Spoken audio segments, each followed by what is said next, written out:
Была киста на щитовидной железе, рассосалась за 2,5 месяца.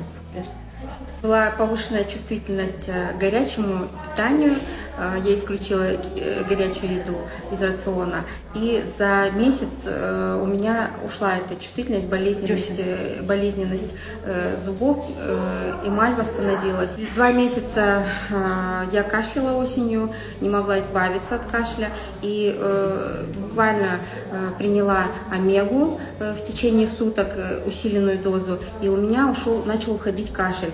И вообще очень быстро начал уходить, и за 5 дней я восстановилась.